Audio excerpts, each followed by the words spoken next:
Chúa cao vời biết bao, làm sao biết đáp đền thế nào, để cho cơn sưng Chúa ơi, để cho cơn sưng Chúa ơi.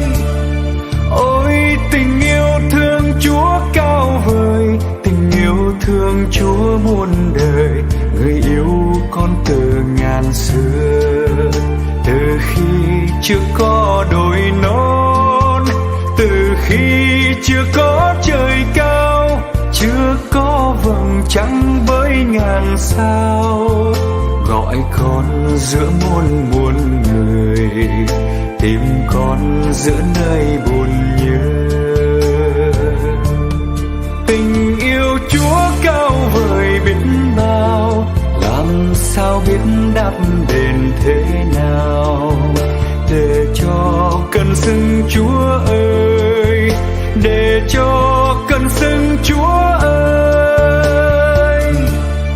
Ôi vì thương con Chúa quên mình, vì yêu nên hiến thân mình, gọi con nên bạn tình cha.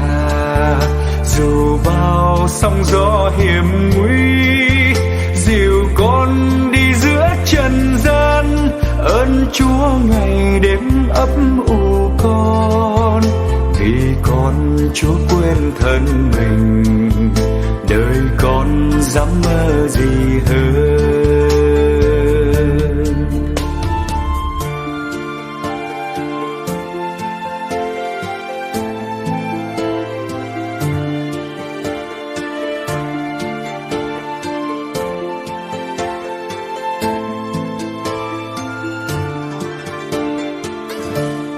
Tình yêu Chúa cao vời biết bao, làm sao biết đáp đền thế nào, để cho cơn sưng Chúa ơi, để cho cơn sưng Chúa ơi.